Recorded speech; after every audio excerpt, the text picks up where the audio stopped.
পোনপ্ৰথমে মই কওঁ যে আগতে এই বস্তুটো ক্লিয়াৰ নাছিল যে এপিএসসি পৰীক্ষা আমি অসমীয়া দিব পাৰিম নে নহয়। আজিৰ পৰা 3 বছৰ আগতে এপিএসসি পৰীক্ষা আমাৰ মেইনছৰ যিটো পৰীক্ষা মূল পৰীক্ষাটো আমাৰ মেইনছত লিখিবৰ কাৰণে এলাউ কৰিছিলে, কিন্তু প্ৰিলিমছৰ পেপাৰ এতিয়ালৈকে আমাৰ অসমীয়াত অহা নাছিলে। কিন্তু এইবাৰ যিখন পৰীক্ষা হৈ গ'ল আমাৰ, চ' সেই পৰীক্ষাৰ পৰা প্ৰিলিমছতো আমাৰ এতিয়া কুৱেশ্যন অসমীয়াত আহিছে যে আমাৰ 1-to-1 মেণ্টৰশ্বিপ, আৰু আমাৰ বেটছ চাইজটো বহুত স্মল আমি ৰখা যায় 30 to 40 ষ্টুডেণ্ট অফলাইন ষ্টুডেণ্টছৰ কাৰণে, যাতে আমি 1-to-1 গাইডেন্স যাতে আমি প্ৰভাইড কৰিব পাৰোঁ। গুৱাহাটীলৈ আমি কোচিং কৰিবৰ কাৰণে যাব নালাগে, কাৰণ গুৱাহাটীত যোৱা তাত যিটো কষ্ট লিভিং কষ্ট আৰু বহুত ডিষ্ট্ৰেকশ্যন আহি যায়। ছ'চিয়েল মিডিয়াত আমি ইউটিউবতে হওক বা ফেচবুকতে হওক আমি বিভিন্ন ধৰণৰ এনেকুৱা ভিডিঅ' দেখোঁ বা এক্সামৰ প্ৰস্তুতিৰ কাৰণে বহুতো এনেকুৱা একাডেমিও আছে বা বিভিন্ন ধৰণৰ ইউটিউব চেনেলো দেখোঁ। বহু ছাত্ৰ ছাত্ৰীয়ে কিন্তু সেই ভিডিঅ'সমূহ চাই তেওঁলোকে প্ৰস্তুতিও কৰে আৰু আমি দেখিবলৈ পাওঁ। এই ক্ষেত্ৰত কি ভাবে যে ভিডিঅ' কোনোবাই দিছে বুলি আমি সেইখিনি চাই পিনি সেই ছাত্ৰ ছাত্ৰীসকলে প্ৰস্তুতি কৰিব লাগে বুলি আপুনি ভাবেনে? নমস্কাৰ, খবৰ 24x7 দৰ্শকসকলক আজি আমাৰ এই বিশেষ অনুষ্ঠানলৈ স্বাগতম জনাইছোঁ। বৰ্তমান সময়ত ছাত্ৰ ছাত্ৰীসকলে বিশেষভাৱে প্ৰস্তুতি চলাই থকা আমি দেখিবলৈ পাইছোঁ এপিএসসি পৰীক্ষা। আৰু আজি আমি এই অনুষ্ঠানৰ জৰিয়তে এপিএসসি পৰীক্ষাৰ লগতে আমি এখন বিশেষভাৱে আচলতে ছাত্ৰ ছাত্ৰীসকল কেনেধৰণেৰে কোনখন একাডেমিলৈ গ'লে তেওঁলোকে এটা ভাল ফলাফল লাভ কৰিব পাৰিব, আজি আমি এই অনুষ্ঠানৰ জৰিয়তে আমি কথা পাতিম। লগতে আমি বিশেষভাৱে এটা কথা আমি জনাব বিচাৰিছোঁ, যিটো এপিএসসি পৰীক্ষা দিবলৈ প্ৰথমতেই ছাত্ৰ বা ছাত্ৰী এগৰাকী যদিহে অসমীয়া মাধ্যমত পঢ়া হয়, তেতিয়াহ'লে প্ৰথমতে তেওঁলোকে ভয় খায় যে মই পৰীক্ষাটো কিজানি অসমীয়াত দিব নোৱাৰিম বা অসমীয়াত মই কেনেধৰণেৰে প্ৰস্তুতি চলাম। আজি আমি কিছুমান কথা এই অনুষ্ঠানৰ জৰিয়তে সেইসকল ছাত্ৰ ছাত্ৰীৰ বাবে পাতিম। আৰু আজি আমাৰ এই অনুষ্ঠানত উপস্থিত আছে এডভাইট IAS একাডেমীৰ এগৰাকী ছিনিয়ৰ ফেকাল্টি জ্যোতিপ্ৰসাদ দাস। আমি প্ৰথমতে তেখেতক আমাৰ এই অনুষ্ঠানলৈ স্বাগতম জনাইছোঁ। আপোনাক আমি আমাৰ এই অনুষ্ঠানলৈ স্বাগতম জনাইছোঁ। প্ৰথমতে এই যে এডভাইট IAS একাডেমী, অকণমান তাৰ বিষয়ে আপোনাৰ মুখেৰে জানিব বিচাৰিছোঁ। মই পোনপ্ৰথমে খবৰ 24x7 অসমক ধন্যবাদ জ্ঞাপন কৰিছোঁ যে আজি আমাক ইয়াত ইনভাইট কৰাৰ কাৰণে, যাতে আমি ষ্টুডেণ্টৰ মাজত এটা এৱাৰনেছ আনিব পাৰোঁ যে এপিএসচিৰ কাৰণে বা কেনেকৈ আমি প্ৰিপেৰেশ্যন কৰিব লাগে সেই বিষয়ে যাতে আমি জনাব পাৰোঁ। চ' এডভাইট IAS একাডেমীৰ বিষয়ে যদি মই কওঁ, আমাৰ 3 years হৈছে এডভাইট IAS একাডেমী। এডভাইট IAS একাডেমীত 3 বছৰত আমাৰ 200+ ষ্টুডেণ্টছ আমাৰ এতিয়ালৈকে এপিএসচি চিচি যিটো এক্সামিনেশ্যন, লগতে আদাৰ যিবোৰ ডিপাৰ্টমেণ্টেল আমাৰ এক্সামিনেশ্যন হয় ইনক্লুডিং ডেট, সেইখিনি লৈ পেলাই আমাৰ 200+ ষ্টুডেণ্টছ এতিয়ালৈকে আমাৰ ছাকচেছ হৈছে ইন ভেৰিয়াছ এক্সামিনেশ্যন। আৰু মই এটা কথা কওঁ যে এডভাইট IAS একাডেমী আমাৰ অসমীয়া মাধ্যমৰ আমি প্ৰথম হয় যোনে এপিএসচি যিটো আমাৰ কম্বাইন কম্পিটিটিভ এক্সামিনেশ্যন হয় তাৰ আমাৰ যিটো আছামিজ কণ্টেণ্ট সেইটো আমি প্ৰথমে ডেভেলপ কৰিছিলোঁ, কণ্টেণ্ট ডেভেলপ কৰিছিলোঁ। চ' আমাৰ অসমীয়া মাধ্যমৰ কণ্টেণ্টটো বহুত বেছি ভাল হয়। সেইটো কথা হয়, নিশ্চয়কৈ। যিহেতু মই প্ৰথমতে উল্লেখ কৰিছোঁ যে এগৰাকী ছাত্ৰ বা ছাত্ৰীয়ে পৰীক্ষাটো অসমীয়াত দিব নোৱাৰিম বুলি যথেষ্টখিনি ভয় খায়, কিন্তু এইবাৰ পৰা প্ৰিলিমছো যিহেতু অসমীয়াত দিব পৰাৰ সুযোগ হৈছে। আৰু এই ক্ষেত্ৰত আপোনালোকৰ যি একাডেমীয়ে অসমীয়াত যিখিনি মূলতঃ অসমীয়াত গুৰুত্ব দিছে, এই কেনেধৰণে আচলতে অসমীয়াত আপোনালোকৰ একাডেমীয়ে ছাত্ৰ ছাত্ৰীসকলৰ বাবে সুবিধা প্ৰদান কৰিছে? চ' পোনপ্ৰথমে মই কওঁ যে আগতে এই বস্তুটো ক্লিয়াৰ নাছিল যে এপিএসচি পৰীক্ষা আমি অসমীয়াত দিব পাৰিম নে নহয়। আজিৰ পৰা 3 বছৰ আগতে এপিএসচি পৰীক্ষা আমাৰ মেইনছৰ যিটো পৰীক্ষা মূল পৰীক্ষাটো আমাৰ মেইনছত লিখিবৰ কাৰণে এলাউ কৰিছিলে, কিন্তু প্ৰিলিমছৰ পেপাৰ এতিয়ালৈকে আমাৰ অসমীয়াত অহা নাছিলে। কিন্তু এইবাৰ যিখন পৰীক্ষা হৈ গ'ল আমাৰ, চ' সেই পৰীক্ষাৰ পৰা প্ৰিলিমছতো আমাৰ এতিয়া কুৱেশ্যন অসমীয়াত আহিছে। গতিকে অসমীয়া মাধ্যমৰ ষ্টুডেণ্টৰ কাৰণে এতিয়া এপিএসচি চিচি এক্সামটো মই ভাবোঁ যে এটা আশাৰ ৰেঙনি আহিছে, যিহেতু আমাৰ গাঁৱে ভূঞে থকা সকলো ষ্টুডেণ্টে এতিয়া আমাৰ অসমীয়া মাধ্যমক লৈ পেলাই প্ৰস্তুতি আৰম্ভ কৰিব পাৰিব। আৰু তাৰ বাবে আমাৰ এডভাইট IAS একাডেমী আমাৰ গোটেই মেটেৰিয়েলখিনি আমি ডেভেলপ কৰিছোঁ, কোৱালিটি কণ্টেণ্ট আছে, সেইখিনি চাব পাৰিব। হয়, যিহেতু এই যে আমি বৰ্তমান সময়ত দেখিছোঁ যে অসমত বহুতো এনেকুৱা ধৰণৰ একাডেমি আছে, আমি বিভিন্ন সময়ত দেখিছোঁ। আৰু বৰ্তমানো ছাত্ৰ ছাত্ৰীসকলক তেওঁলোকে যথেষ্টখিনি শিক্ষা প্ৰদান কৰি আছে, তাৰ ভিতৰত আপোনালোকৰো এখন আছে একাডেমি। কিন্তু আপোনালোকে কি ভাবে যে বেলেগতকৈ আপোনালোকৰ এই একাডেমিখন কিয় ব্যতিক্ৰম বুলি ভাবে? ব্যতিক্ৰম মানে আমি এইটোৱে কথা ক'ম যে আমাৰ যিমানখিনি এক্সপিৰিয়েঞ্চ ফেকাল্টি আছে, চ' আমাৰ এডভাইট IAS একাডেমি এপিএসচিৰ কাৰণে যিমানখিনি আমাৰ ফেকাল্টি আছে, আমি গোটেইকেইজন অসমৰে হয়।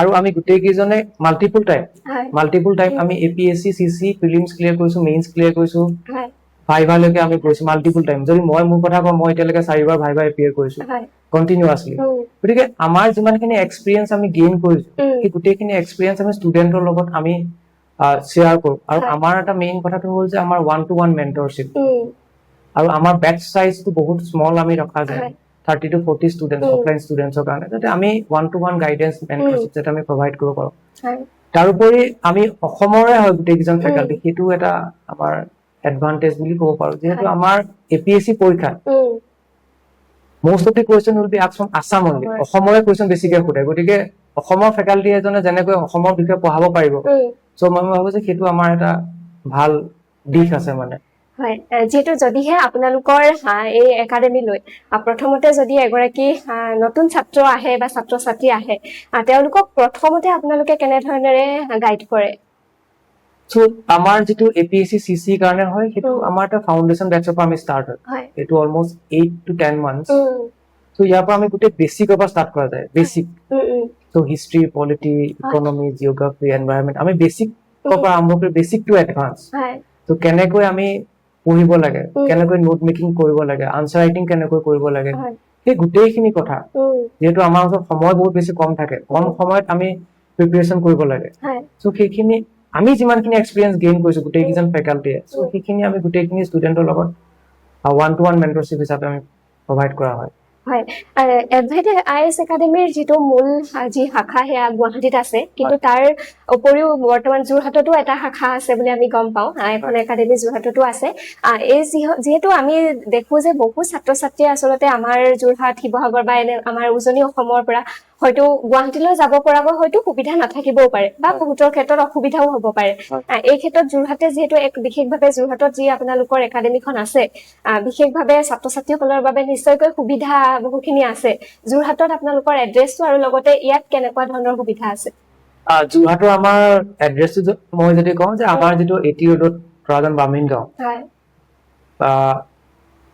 নায়াৰা পেট্ৰল ডিপো এটা আছে সো নায়াৰা পেট্ৰল ডিপো কাখৰ যেটো বিল্ডিং হয় সেইটোৱে আমাৰ অফিচ হয় সো তাত আমি এটা অফলাইন ক্লাसेस স্টাৰ্ট কৰিম সেপ্টেম্বৰ 1 তাৰিখৰ পৰা এটা বেচ আমাৰ স্টাৰ্ট হ'ব আৰু এটা বেচ আমি স্টাৰ্ট কৰিম ফ্ৰম সেপ্টেম্বৰ 15 সেপ্টেম্বৰ সো দুটা বেচ আমি বৰ্তমান স্টাৰ্ট কৰিম এটো আমাৰ ওয়াৰ্কিং ষ্টুডেন্টৰ কাৰণেও থাকিব ইভিনিং বেচটো তেওঁলোকে জয়েন কৰিব পাৰিব আৰু এটা কথা কওঁ যে এতিয়া পৰা আৰু মই ভাবো যে গুৱাহাটীলৈ আমি কোচিং কৰিব কাৰণে যাব নালাগে কাৰণ গুৱাহাটীত যোৱা তাত যেটো কষ্ট লিভিং কষ্ট আৰু বহুত ডিস্ট্ৰেকশন আহি যায় এতিয়া আমাৰ উজনি অসমৰ যদি মই কওঁ মাজুলী যোৰহাট শিৱসাগৰ গোলাঘাট ডিব্ৰুগড় তিনচুকীয়া এই সকলো ষ্টুডেন্টে যোৰহাটত আহি ভালকে প্ৰিপাৰেচন কৰিব পাৰিব যেহেতু আমাৰ এডভাইট আইএছ একাডেমি এটা হ'ল যে আমাৰ গোটেই গুৱাহাটী ফেকাল্টি ইয়াত আহি পঢ়াবই সো গুৱাহাটী ফেকাল্টি সকলে আহি পেলাই মই নিজে আহিম ইয়াতে সো কোৱালিটি আমি গাইডেন্স আমি দিব পাৰিম বুলি আমি ভাবো আৰু আমি ভাবো যে আমাৰ এই পদক্ষেপত আমাৰ উজনি অসমৰ ষ্টুডেন্টৰ কাৰণে এস্পায়াৰেন্স সকলৰ কাৰণে এটা ভাল দিশ হ'ব তেওঁলোকৰ কাৰণে প্ৰিপাৰেচন কৰিবৰ কাৰণে যেহেতু আপোনালোকৰ এই যি যোৰহাটতো যেটো শাখা আছে বা ইয়াত কেতিয়াবা এনেকুৱা হয় বহু ছাত্ৰ ছাত্ৰী এনেকুৱাও থাকে যে যিসকল ছাত্ৰ ছাত্ৰীয়ে পৰীক্ষা দিব বিচাৰে তেওঁলোকে কোনোবা এখন একাডেমিটো নামভৰ্তি কৰিব বিচাৰে কিন্তু তেওঁলোকৰ ঘৰুৱা অৱস্থা বা তেনেকুৱা কিছুমানো অসুবিধা থাকে তেনেকুৱা ছাত্ৰ ছাত্ৰীসকলৰ বাবেও ইয়াত কিবা সুবিধা আছে নেকি আমাৰ তেনেকুৱা সুবিধা আছে যদি কোনোবা বিপিএল ক্যাটাগৰী ষ্টুডেন্টছ হয় বা কোনোবা ফিজিক্যালি হ্যান্ডিক্যাপ ষ্টুডেন্ট থাকে তেনেকুৱা আমাৰ মেনেজমেন্টৰ লগত আমাৰ কিছুমান স্কিমছ আছে যত আমাৰ ফিজটো জেনাৰেল ষ্টুডেন্টছতকৈ অলপ কম আমি কৰা যায় সেইটো আমাৰ ডিটেইলছত যদি কন্টাক্ট কৰে তেওঁলোকে বৰ্তমানটো মই ক'ব নোৱাৰিম তেনেকে আমি কৰা যায় আৰু আমাৰ অনলাইন আৰু অফলাইন দুটাই আছে এই কথা মই কোৱা নাই আৰু যদি কোনোবা ষ্টুডেন্ট আমাৰ যোৰহাটৰ অফলাইন চেণ্টাৰত আমাৰ অফলাইন জয়েন কৰে তেওঁলোকে আমাৰ যেটো অনলাইন লাইভ ক্লাसेস আমাৰ এপৰ যেটো এক্সেস সেই গোটেইখিনি পাই যাব হয় মানে অনলাইন অফলাইন দুইটাতে আপোনালোকৰ অনলাইন অফলাইন দুইটাতে আমাৰ আছে হয় যেটো আপোনালোকৰ এই একাডেমিয়ে অসমীয়া মাধ্যমৰ কাৰণে কিতাপও প্ৰস্তুত কৰিছে আমি দেখিবলৈ পাইছো যে বহুকেইখন কিতাপ আছে এই কিতাপসমূহ ছাত্ৰ ছাত্ৰীসকলে কেনে ধৰণে ল'ব পাৰে এই কিতাপসমূহ তেওঁলোকক আমি প্ৰভাইড কৰো আৰু বেলেগ তেতিয়া তেওঁলোকে স্ট্যান্ডার্ড বুক নপঢ়িলেও হ'ব যদি আমি যিমানখিনি কিতাপ দিও আমি অলমোস্ট 17 খন বুক দিয়া যায় এপিএসসি সিসি কাৰণে সো সেইখিনি যদি তেওঁলোকে পঢ়ে লগতে আমাৰ ক্লাছত আমি যিখিনি পিপিটি আমি নিজে লিখো বোৰ্ডত বোৰ্ড যিখিনি আমি কৰা যায় লগতে আমাৰ class PPT and our books আৰু লগতে নিউজ পেপাৰ আমি পঢ়িব লাগিব মেগাজিন দুই এখন আমি পঢ়িব লাগিব সেইখিনি বাদ দি পেলাই বেলেগ কিতাপ আৰু ল'ব নালাগে কিতাপখিনি যথেষ্টখিনি কিতাপখিনি সহায় যথেষ্ট হ'ব অসমীয়া মাধ্যমৰ ষ্টুডেণ্ট আৰু ইংলিছ মাধ্যমৰ ষ্টুডেণ্ট দুইটা মাধ্যমৰ কাৰণে। হয় বা যদি এনেকুৱা আপোনালোকৰ একাডেমীত ধৰি লওক কোচিং কৰা নাই কিন্তু কোনোবা ছাত্ৰ ছাত্ৰীয়ে কিতাপখন ল'ব বিচাৰে তেনেকেও ল'ব পাৰেনে? তেনেকৈও ল'ব পাৰে, হয় তেনেকৈও আমাৰ ষ্টাডি মেটেৰিয়েল দিয়া যায়। চ' ডিটেইলছ তেওঁলোকে কণ্টেক্ট যদি কৰে প্ৰভাইড কৰা যায়। যিহেতু আমি আৰু এটা কথা এইখিনিতে সুধিব বিচাৰিম, আমি বৰ্তমান সময়ত যিহেতু ছ'চিয়েল মিডিয়া আছে, ছ'চিয়েল মিডিয়াত আমি ইউটিউবতে হওক বা ফেচবুকতে হওক আমি বিভিন্ন ধৰণৰ এনেকুৱা ভিডিঅ' দেখোঁ বা এক্সামৰ প্ৰস্তুতিৰ কাৰণে বহুতো এনেকুৱা একাডেমিও আছে বা বিভিন্ন ধৰণৰ ইউটিউব চেনেলো দেখোঁ। বহু ছাত্ৰ ছাত্ৰীয়ে কিন্তু সেই ভিডিঅ'সমূহ চাই তেওঁলোকে প্ৰস্তুতিও কৰা আমি দেখিবলৈ পাওঁ। এই ক্ষেত্ৰত কি ভাবে যে ভিডিঅ' কোনোবাই দিছে বুলি আমি সেইখিনি চাই পিনি সেই ছাত্ৰ ছাত্ৰীসকলে প্ৰস্তুতি কৰিব লাগে বুলি আপুনি ভাবেনে? হয়, এইটো আপুনি বহুত ভাল কুৱেশ্যন কৰিছে। চ' বৰ্তমান মই যিহেতু লাষ্ট 5-6 years APSC কোচিঙৰ লগত জড়িত হৈ আছো, হয় চ' দেখা পোৱা গৈছে যে এনেকুৱা কিছুমান আমাৰ চেনেল বা ইনষ্টিটিউচন গঢ়ি উঠিছে এতিয়া, চ' য'ত এনেকুৱা মানে আমাৰ APSC CC কাৰণে কোচিং কৰাই আছে। হয় যি মানুহে এতিয়ালৈকে APSC প্ৰিলিমছো ক্লিয়াৰ কৰা নাই বা মেইনছো ক্লিয়াৰ কৰা নাই, ইণ্টাৰভিউত আজিলৈকে বহাই নাই, তেনেকুৱা মানুহে ইণ্টাৰভিউ গাইডেন্স দি আছে বা মেইনছ এতিয়ালৈকে ক্লিয়াৰ কৰা নাই কিন্তু মেইনছৰ যিখন আমি মক টেষ্ট লিখো ইনষ্টিটিউটত, চ' মেইনছৰ মক টেষ্টৰ কপি চেক কৰি ষ্টুডেণ্টক ফিডবেক দিয়ে। এইখিনি ক্ষেত্ৰত মই ষ্টুডেণ্টক এটা কথাই ক'ম, যাতে আপোনালোকে য'তেই এডমিশ্যন নলওক কিয়, য'তেই নপঢ়ক কিয়, কোচিং যে কৰিব লাগিব তেনেকুৱা কোনো কথা নাই। যদি কোচিং কৰে এই কথাটো আপোনালোকে এনচিঅ'ৰ কৰিব, আপোনালোকক যোনে পঢ়াব বা আপুনি যাৰ ওচৰত পঢ়িব গৈছে সেইজন মেণ্টৰ এই পৰীক্ষাটো কেইটা ষ্টেজত ক্লিয়াৰ কৰিছে, নহ'লে মিছগাইডেন্স বহুত আছে। চ' বিকজ অফ মিছগাইডেন্স আমাৰ কি হৈছে, আমাৰ সময়খিনি গুচি যায়। ফিনান্সিয়েলৰ কথাটোতো মই নকওঁৱে, চবতকে আমাৰ মানে সম্পদ হৈছে যে আমাৰ সময়টো গুচি যায়। সেই ক্ষেত্ৰত প্ৰতিজন এস্পাইৰেণ্টে মই ভাবো যে সাৱধানতা ল'ব লাগে ক'ৰবাত এডমিশ্যন লোৱাৰ আগতে বা ক'ৰবাত কাৰোবাৰ ওচৰত পঢ়াৰ আগতে, এই কথাটো মই জনাম। হয় নিশ্চয়কৈ। আমি যিহেতু আৰু আমি দেখিবলৈ পাওঁ যে কিছুমান ছাত্ৰ ছাত্ৰীয়ে পৰীক্ষা দিয়ে, তাৰপিছত তেওঁলোক এবাৰ বা দুবাৰত উত্তীৰ্ণ হ'ব নোৱাৰে বা আপুনি নিজেও যিহেতু আপোনাৰ ব্যক্তিগত অভিজ্ঞতা আছে, কিছুমান এনেকুৱা ছাত্ৰ ছাত্ৰী থাকে কিন্তু এবাৰ দিয়ে হাৰ মানে বা হতাশ হৈ আহে। তেওঁলোকৰ ক্ষেত্ৰত কিবা মটিভেশ্যনেল আপোনালোকৰ একাডেমিয়ে দিয়ে নেকি? মটিভেশ্যনেল ধৰক কথা বতৰা বা ক্লাছৰ মাজত তেনেকুৱা কিবা থাকে নেকি? চ' মটিভেশ্যনেলটো আমি ক্লাছত দিয়ে থাকো, আৰু মই ভাবো যে চিভিল চাৰ্ভিচৰ যিটো পৰীক্ষা এইটো আউটাৰ মটিভেশ্যনতকৈ ইনাৰ মটিভেশ্যনটো বহুত বেছি দৰকাৰ। কাৰণ আউটাৰ মটিভেশ্যনটো বেছি সময় কাম নকৰে। যদি আমি সঁচাকে কিবা এটা কৰিব বিচাৰো, যদি মই সঁচাকে চিভিল চাৰ্ভিচত যাব বিচাৰো, সেইটো মোৰ ভিতৰৰ পৰা আহিব লাগিব, ইনাৰ মটিভেশ্যন হ'ব লাগিব। ঠিক আছে, সেইটো বহুত বেছি ইম্পৰ্টেণ্ট। এতিয়া মই যদি এক্সাম্পল দিওঁ, 2024 UPSC topper Shakti Dubey ma'am, she got all India rank first in a 5th attempt, 5 number এটেম্পত পাইছে। গতিকে তেখেতে যদি 4th attempt নিদিলে হয়, 4th attemptৰ পিছত যদি তেখেতে 5th attempt নিদিলে হয়, মেবি তেখেতে আজি যিটো ৰিকগনিশ্যন অথৰিটি ষ্টেটাছ পাইছে সেইটো হয় নাপালে হয়। সেইকাৰণে আমাক এই পৰীক্ষাটোত আমাক সেই ইনাৰ মটিভেশ্যনটো লাগিব যে আফটাৰ 5 years, আফটাৰ 10 years মই নিজকে ক'ত দেখিব বিচাৰো, সেই মটিভেশ্যনটো যদি আমাৰ ভিতৰৰ পৰা আছে, চ' মই ভাবো যে প্ৰত্যেকগৰাকী ষ্টুডেণ্ট সফল হ'ব পাৰিব। আৰু ইয়াত কেতিয়াও আমাৰ ফিনান্সিয়েল বা আমাৰ সামাজিক যিবোৰ আমাৰ ব্যাধি আছে এইবোৰ কেতিয়াও হেঙাৰ হ'ব নোৱাৰে। চ' সেই ইনাৰ মটিভেশ্যনটো আমাক লাগে। হয়, এই আপোনালোকৰ একাডেমিত ছাত্ৰ ছাত্ৰীসকল মানে ধৰক কি পৰীক্ষা উত্তীৰ্ণ হোৱাৰ পিছত ইয়াত এডমিশ্যন ল'ব পাৰে, মানে ডিগ্ৰী নে হাই ছেকেণ্ডেৰী? নহয়, APSC পৰীক্ষাৰ কাৰণেতো আমাৰ গ্ৰেজুৱেট হ'ব লাগিব, কিন্তু কিছুমান ষ্টুডেণ্টে ফাইনেল ইয়েৰ ষ্টুডেণ্টো এডমিশ্যন লয়, তেওঁলোকে যাতে পাছ কৰিয়ে পৰীক্ষাটো দিব পাৰে, সেইটো তেওঁলোকৰ এটা এডভান্টেজ হয়। কোনোবা 5th ছেমিষ্টাৰ ষ্টুডেণ্টো অনলাইন লয়, কাৰণ তেওঁলোকেতো অফলাইন ল'ব নোৱাৰিব, ক্লাছৰুম যাব নোৱাৰিব। কিন্তু online ষ্টুডেণ্টে 5th semester 7th semester তেনেকুৱা ষ্টুডেণ্টো আমাৰ আছে এনৰোল হয়, তেওঁলোকে এটা এডভান্টেজ পায় যাতে তেওঁলোকে পাছ কৰি পৰীক্ষাটো ভালকে দিব পাৰে। হয়, আপোনালোকৰ এই একাডেমিৰ যিটো এডমিশ্যন ফিজ হয় তাৰ বিষয়ে কিবা আপুনি ক'ব বিচাৰে? আমাৰ যিটো admission fees is quiet affordable, হয়, সকলোৰে কাৰণে সুবিধা এফৰ্ডেবল হয়। ডিটেইলছত কন্টেক্টত পাই যাব আপোনালোকে। হয়, আমি কন্টেক্ট নাম্বাৰটো স্ক্ৰীনতে দি দিম। অনলাইন আৰু অফলাইন আমাৰ এফৰ্ডেবল ফিজ হয়। হয়, যিহেতু শেহতীয়াকৈ যি APSC পৰীক্ষা হৈ গ'ল যোৱা বৰ্ষত, আপোনালোকৰ একাডেমিৰ ছাত্ৰ ছাত্ৰীসকলেও যথেষ্ট ভাল ফলাফল কৰিছে। আগন্তুক যিহেতু পৰীক্ষা আকৌ আহি আছে, আগন্তুক 2টা বৰ্ষত এই আপোনালোকৰ একাডেমিৰ ফালৰ পৰা কেনেকুৱা ধৰণৰ ফলাফল আশা কৰিছে? সো আমি আশা কৰিছো যে আমাৰ ষ্টুডেন্ট আৰু বেছি আহিব, সিলেকশন হ'ব, সেইটোৱে আমাৰ আশা আছে। আৰু আমি যিমান পাৰো আমি গাইডেন্স কৰি আমি ষ্টুডেন্টৰ লগত সদায় আছো। আৰু মই যেতিয়াই য'তে নাযাওঁ কিয় ষ্টুডেন্টক সদায় মানে এদিনৰ কাৰণে ষ্টুডেন্ট হলেও সদায় ষ্টুডেন্ট থাকে। সো কোনোবা যদি সেমিনাৰত যাওঁ সদায় ফোন নম্বৰটো দি থৈ আহোঁ। One student is always student. So ষ্টুডেন্টে ফোন কৰিব পাৰে আৰু আমি বহুত ফ্ৰেণ্ডলি হয়। আমাৰ যিমান কেইজন ফেকাল্টি আছে ভেৰি ফ্ৰেণ্ডলি। দে কেন আস্ক আছ এনি ডাউট, যেনেকুৱা ধৰণৰ ডাউট নহওক কিয়, যি নহওক কিয় আমি সদায় তেওঁলোকৰ লগত থিয় হৈ আছো আৰু থাকিম। মূলত আপোনালোকৰ একাডেমিত যদিও APSC পৰীক্ষাৰ প্ৰস্তুতি কৰা হয়, কিন্তু তাৰ উপৰিও আন কিবা পৰীক্ষাৰ কাৰণেও ইয়াত প্ৰস্তুতি কৰা হয় নেকি, বা কিবা আপোনালোকৰ ইয়াত তেনেকুৱা শিক্ষা প্ৰদান কৰে নেকি?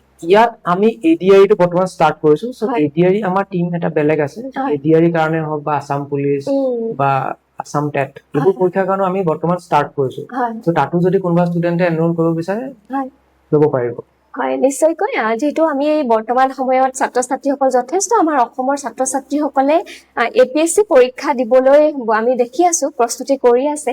আৰু এই ক্ষেত্ৰত আমি ক'ব লাগিব যে এই যি এডভাইট IAS একাডেমি বিশেষকৈ গুৱাহাটীতে নহয়, যোৰহাটতো যি তেওঁলোকৰ এই একাডেমি আৰম্ভ কৰিছে, আমি আশা কৰিম ছাত্ৰ ছাত্ৰীসকলে এই পৰীক্ষাত এই একাডেমিৰ জৰিয়তে যথেষ্টখিনি সুফল লাভ কৰিব পাৰিব। আৰু আমি এই একাডেমিৰ লগত আপোনালোকে যোগাযোগ কৰিব পাৰিব। আমি স্ক্ৰীনত যিহেতু নাম্বাৰটো শ্বেয়াৰ কৰি দিম। যিহেতু বৰ্তমান সময়ত যি APSC পৰীক্ষা বহু ছাত্ৰ ছাত্ৰীয়ে সুফল আমি পোৱা দেখিছো, আগতে এটা কথা বিশেষভাৱে আমি শুনিবলৈ পাওঁ যে যিকোনো চাকৰি কেৱল পইচা দিলেহে পায় বা তেনেকুৱা ধৰণৰ, বিশেষকৈ APSC পৰীক্ষাৰ ক্ষেত্ৰতো আমি বহু সময়ত আমি শুনি আহিছো। বৰ্তমান সময়ত কিন্তু ছাত্ৰ ছাত্ৰীসকলে নিজে কয় যে এই পৰীক্ষাটো যথেষ্টখিনি স্বচ্ছ আৰু নিকা হৈছে। আপুনি কি ভাবে? আপুনি নিজেও যিহেতু পৰীক্ষা দিছে। হয়, এইটো ক্ষেত্ৰত মই নিজে এগ্ৰি কৰো, একমত হয় যে এতিয়া আমাৰ APSC যিটো পৰীক্ষা, ADRE পৰীক্ষাই হওক বা APSC পৰীক্ষাই হওক, যিহেতু মই নিজে APSC দিছো 4বাৰ। সো মই ভাবো যে এইটো বৰ্তমান স্বচ্ছ, কোৱাইট ট্ৰান্সপাৰেণ্ট। কাৰণ মই যিহেতু 4বাৰ মেইনছ দিছো, সো মেইনছ দি আহি যেতিয়া মই নিজৰ মাৰ্কছটো কেলকুলেট কৰো, সো যিমান মাৰ্কছ মই পাব লাগে তাতকে মই 4 to 5 মাৰ্কছ আপ টু 10 মাৰ্কছলৈকে মই বেছিহে পাইছো। সো সেইফালৰ পৰা মই ক'ব পাৰো যে এতিয়া মেইনছৰ পৰীক্ষাটো বহুত বেছি ট্ৰান্সপাৰেণ্ট। আৰু মই এইটোৱে আহ্বান জনাওঁ ষ্টুডেণ্টক, এছপাইৰেণ্ট সকলক, যে সকলো আগবাঢ়ি আহক। যোনে কষ্ট কৰিব পাৰে, যোনে এফৰ্ট দিয়ে, তেওঁলোক কিন্তু ছাকচেছ হ'ব। আগৰ কথা কি আছিলে সেইটো মই ক'ব নাযাওঁ, বাট বৰ্তমান আমাৰ APSC পৰীক্ষাটো একদম স্বচ্ছ হৈছে। সেইটো আপোনালোকে আমাৰ যিটো চিষ্টেমত পৰীক্ষা হৈছে, প্ৰিলিমছ, মেইনছ, ভাইভা, সেইটো আপোনালোকে বিশ্বাস কৰিব পাৰে, ট্ৰাষ্ট কৰিব পাৰে। হয়, নিশ্চয়কৈ। আমিও আচলতে আশা কৰিছো আমাৰ ছাত্ৰ ছাত্ৰীসকলে সুফল পাওক আৰু আমাৰ অসমৰ আৰু ACS আৰু ওলাওক, আমি তাকে কামনা কৰিছো। বিশেষকৈ যে আপোনালোকৰ এডভাইট IAS একাডেমি, এই একাডেমিৰ পৰাও যথেষ্ট সংখ্যক যিহেতু ছাত্ৰ ছাত্ৰী বৰ্তমান আছে, 1000ৰ ওপৰত নিশ্চয় আছে আপোনালোকৰ। হয়, নিশ্চয়কৈ। ইয়াৰ পৰাও যথেষ্ট সংখ্যক যিহেতু ছাত্ৰ ছাত্ৰী আছে বুলি তেওঁ কৈছে, এই একাডেমিয়ে আৰু অধিক সুফল কঢ়িয়াই আনক, আমি তাকে কামনা কৰিছো। শেষত ছাত্ৰ ছাত্ৰীসকলৰ বাবে আপুনি কিবা মতামত দিব? ছাত্ৰ ছাত্ৰীসকলক এটাই কথা কম, আপোনালোকে নিজৰ ওপৰত বিশ্বাস ৰাখক, কেতিয়াও আণ্ডাৰ এষ্টিমেট কৰিব নালাগে। সো নিজৰ ওপৰত বিশ্বাস ৰাখি আগবাঢ়ক, সেইটোৱে আৰু আপোনালোকে ছাকচেছ হ'ব পাৰিব। আৰু গাইডেন্সৰ কাৰণে আমি সদায় এডভাইট IAS একাডেমি আছোৱে, মই আছোৱে। যেনেকুৱা ধৰণৰ আপোনালোকৰ ডাউট হওক লাগে, APSC কাৰণে, CCE কাৰণে, চিভিল চাৰ্ভিচৰ কাৰণে, আপোনালোকে আমাক ফোন কৰি ফ্ৰী মেণ্টৰশ্বিপৰ কাৰণে আমাক ফোন কৰিব পাৰিব। হয়, নিশ্চয়কৈ আমি ধন্যবাদ জনাইছো। আৰু লগতে আমি শেষত আমি কওঁ যে যোৰহাটৰ যি এডভাইট IAS একাডেমিৰ যিটো শাখা, আপোনালোকে যিটো কৈছে যে তেওঁলোকে অহা 1 তাৰিখৰ পৰা ইতিমধ্যে ক্লাছসমূহ আৰম্ভ হ'ব, 1 ছেপ্টেম্বৰৰ পৰা। আৰু আপোনালোকে, আমি তলতে স্ক্ৰীনত আমি এড্ৰেছ আৰু ফোন নাম্বাৰ দি দিছো, আপোনালোকে এই নাম্বাৰতে যোগাযোগ কৰি এডমিশ্যন ল'ব পাৰিব। অনলাইন আৰু অফলাইন দুয়োটাতে উপলব্ধ হ'ব। লগতে বিশেষভাৱে আপোনালোকৰ যদি অসমীয়া মাধ্যমত এই পৰীক্ষাৰ বাবে প্ৰস্তুতি কৰি আছে, তেতিয়াহ'লে আপোনালোকে কোনো ধৰণৰ চিন্তা কৰিব নালাগে। এই এডভাইট IAS একাডেমিয়ে অসমীয়াটো সকলোখিনি নোটছ, কিতাপ আপোনালোকৰ সৈতে শ্বেয়াৰ কৰিব। আৰু আমি আশা কৰিম আপোনালোকে এই একাডেমিৰ সৈতে যোগাযোগ কৰি সুফল লাভ কৰিব। ধন্যবাদ।